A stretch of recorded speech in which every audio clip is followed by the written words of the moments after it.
மிளகாய் தொக்கு சுள்ளுன சுருக்குன்னு சூப்பராக இருக்கும் நாக்குக்கு. ஸ்பைசி லவர்ஸ்க்குலாம் மிகப்பெரிய ட்ரீட் இது. இதை எபிசோட் ரெண்டு பார்க்கலாமா?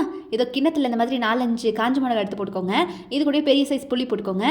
இது நல்லா மூழ்கிற அளவுக்கு தண்ணி ஊற்றி ஊற விட்டு எடுத்துக்கோங்க. ஒரு ½ அன் ஹவர் நல்லா ஊறட்டும்.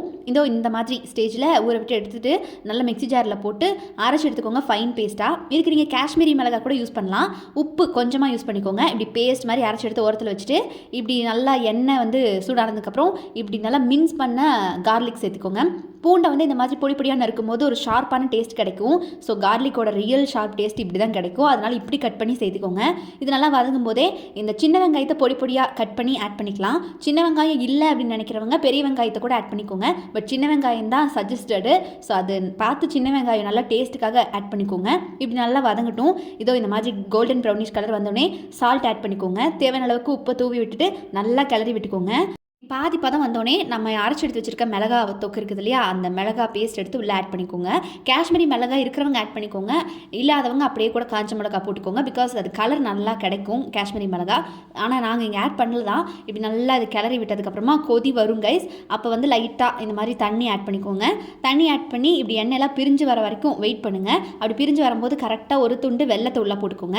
நல்லா அந்த வெள்ளத்தோடையே சேர்த்து மெர்ச் பண்ணி விட்டுக்கோங்க. அப்புறம் இந்த மாதிரி ஸ்டேஜில் பார்த்திங்கன்னா கொதிக்கும் போது நாங்கள் வந்து இங்கே கருவேப்பிலை ஆட் பண்ணுறோம். எதுக்காக அப்படின்னா நாங்கள் ஒரு 3-4 நாளில் இந்த தொக்கை தீத்துருவோம். அதனால் ஆட் பண்ணுறோம். அதுவே 8லேருந்து 10 நாள் வரைக்கும் நாங்கள் வச்சுருப்போம் இந்த தொக்கை அப்படின்னு நினைக்கிறவங்க ஸ்டோர் பண்ணுறதுக்கு இந்த கருவேப்பிலையை ஆட் பண்ணாதீங்க, ஸ்கிப் பண்ணிக்கோங்க. இப்படி நல்லா போட்டு வதக்கி எடுத்ததுக்கப்புறம் நல்லா நிறைய நல்லெண்ணெய் ஆட் பண்ணிக்கோங்க கைஸ். இப்படி மலைச்சாரல் மாதிரி நிறைய நல்லெண்ணெய் ஊற்றும் போது மிளகாக்கும் அந்த நல்லெண்ணெய்க்கும் மெர்ஜ் ஆகும்போது அவ்வளோ டேஸ்டியாக வாசனையாக இருக்கும். நல்லெண்ணெயை ஊற்றி இப்படி நல்லா கொதி வர வரைக்கும் வெயிட் பண்ணுங்கள்.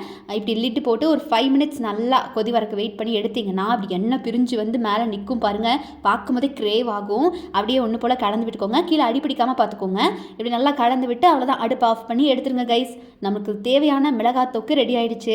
இது இட்லி, தோசை, சப்பாத்தி, பூரி, சுடுசாதம்னு எல்லாத்துக்குமே பெஸ்ட்டாக இருக்கும். பட் அம்மா இன்றைக்கி பார்த்தீங்கன்னா இந்த மிளகாய் தொக்குக்கு இட்லி தான் ஊற்றிருந்தாங்க. இந்த இட்லிக்கு நிஜமாக கண்ணா பின்னான்னு டேஸ்ட்டாக இருந்துச்சு கைஸ் மிளகாய் தொக்கு. நீங்களும் கண்டிப்பாக ட்ரை பண்ணி பாருங்கள். இட்லிக்கு இது தனி டேஸ்ட் கொடுக்கும் கைஸ். ட்ரஸ்ட் மீ, நீங்கள் செஞ்சு பாருங்கள்.